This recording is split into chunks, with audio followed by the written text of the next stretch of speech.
Now imagine Imam Hussain, whose visitation is recommended every Thursday night, at the beginning of the month, at the end of the month, every significant date, it is recommended to visit Imam Hussain. On the day of Arafah, on the nights of destiny, it is recommended to visit Abu Abdullah al-Hussain. So when it comes to visiting the Imam on the actual day of his martyrdom, the day of Ashura, the text of the visitation has to be truly special. Hence, Ziyarat Ashura. I don't want to talk about the merits and virtues of the ziyarah. As I said last night, that would take an entire 10-day series in itself.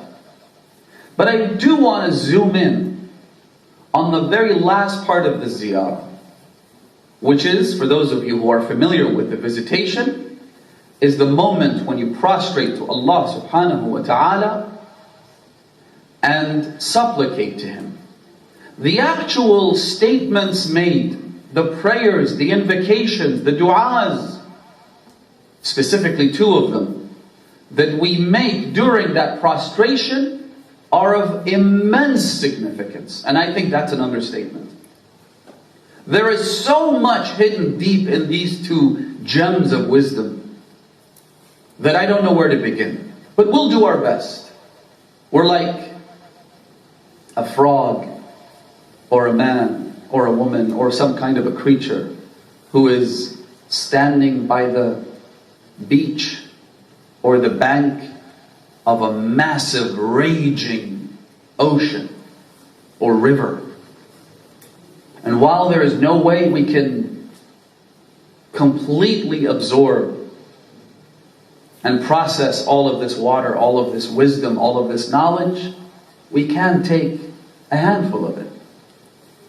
And of course we leave the rest to Allah subhanahu wa ta'ala to enlighten us, to educate us, to illuminate our hearts. If you can get to break a tear, فَدُونَكَ دُونَكَ, the Imam says. You are as close as you can get to receiving Allah's mercy, and it just doesn't get any better than that. So, prostration is special because you acknowledge that you're nothing, that you're nobody, that you have nothing. I mean, seriously, brothers and sisters, think about this for a moment. A tiny microscopic, semi-living creature that's basically made of an RNA strand and some proteins, it brought human civilization to a standstill. If you've ever felt for a fraction of a second proud of your achievements, or even the collective achievements of humanity, this is a good moment to reflect on that and to recognize that we are nothing. We have nothing. Some of the strongest, most powerful, healthiest people that I know died because of this pandemic. A microscopic creature that can't even be seen if you don't have a powerful microscope. Can't even see it. Think about this. It took humanity hundreds of years to develop the technology, to refine the concepts, and to bring about the proper engineering required to build the airline industry as we know it today.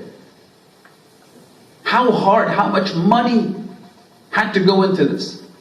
How many intelligent human beings had to devote their entire lives so that we could get to a point where the airline industry was at this level of proficiency, efficiency, profitability, and connectedness, so that they could allow human beings to travel from one point to another in relative ease and comfort and with speed. And yet this microscopic creature comes along and the entire airline industry, and all the money, and all the brains, and all of the powerful politicians and governments, all of it put together, for hundreds of years working towards creating this robust system, came crumbling down. We are nothing, brothers and sisters. When are we going to recognize that? I think I have knowledge? Seriously? Haven't you seen people who get old and develop dementia and not even remember their spouse's name? Have you ever been around people who are senile and old enough to the point where you tell them a story and then 2 seconds later they ask you the same question again?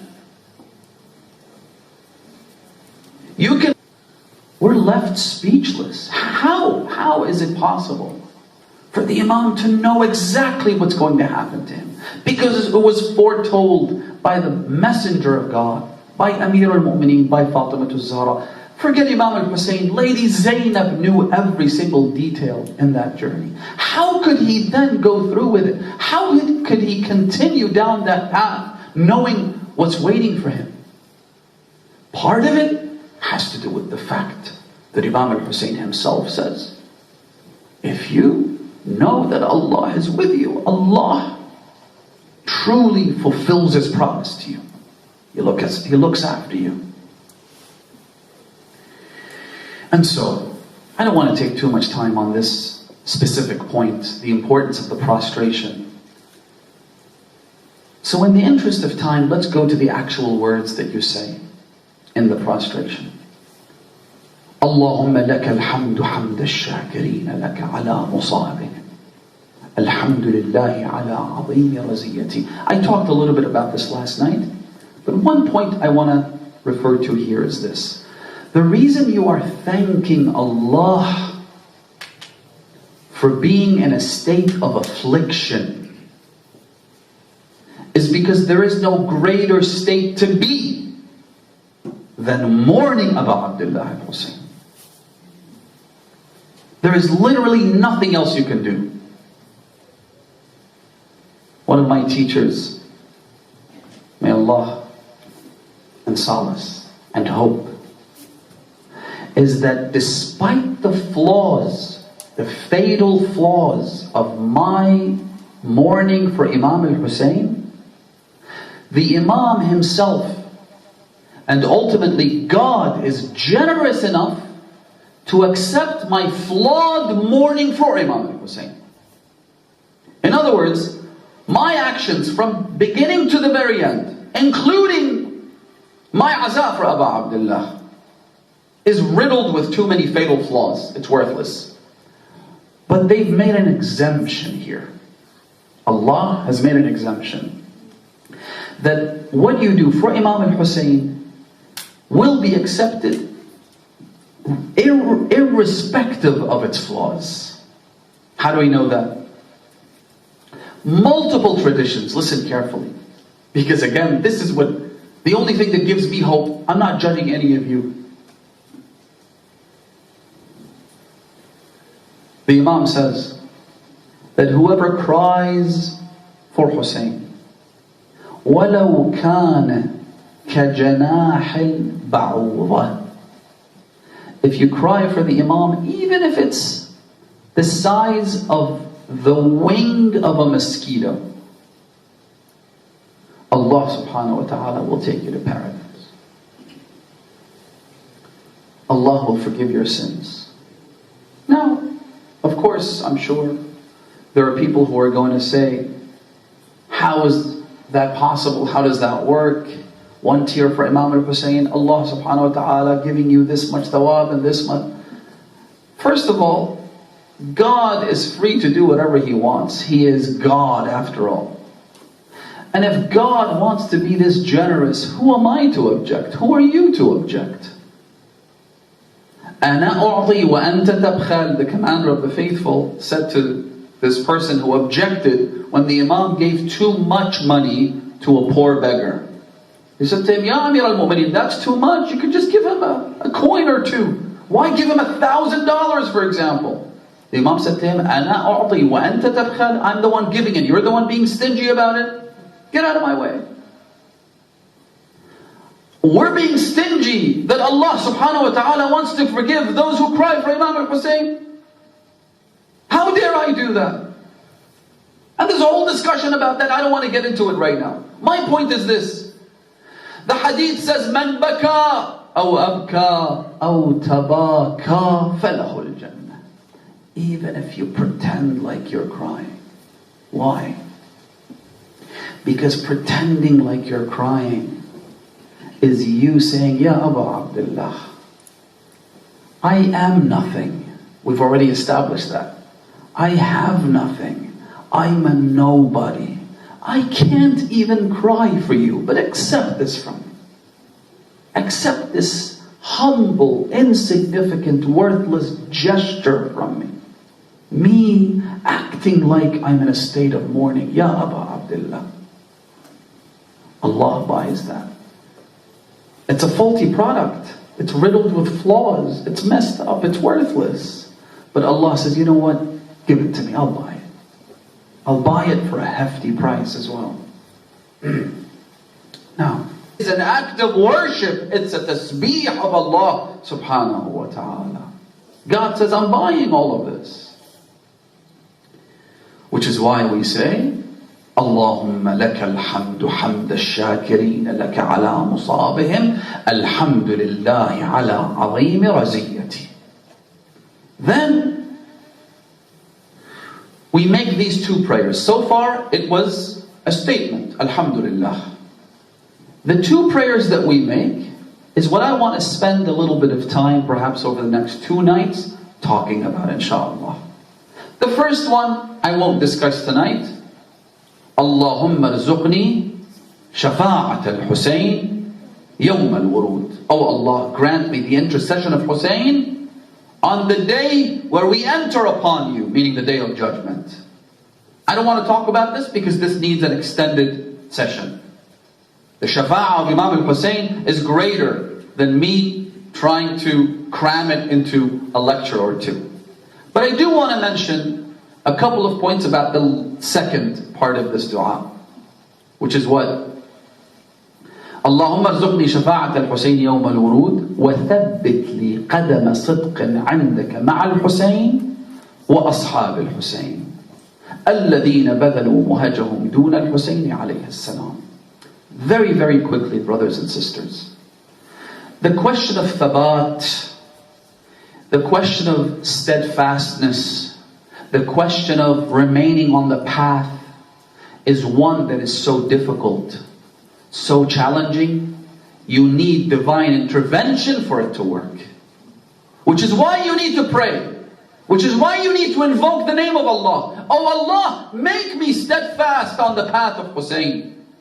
ثَبِّتْ لِي قَدَمَ صِدْقٍ. Hold my foot down. I can't do it myself. Why can't we do it?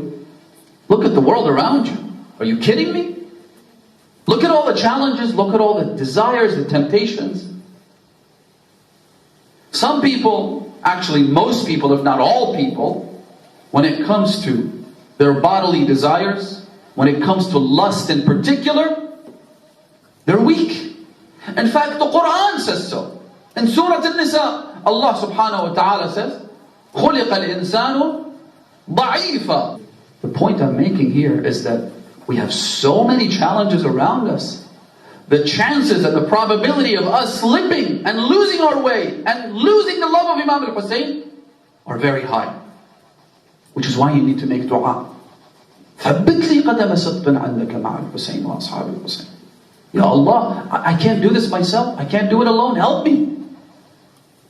And if we wanted to start talking about the people who started out good and ended up bad and evil and ended up in the fires of hell, we wouldn't finish if we spoke for a year.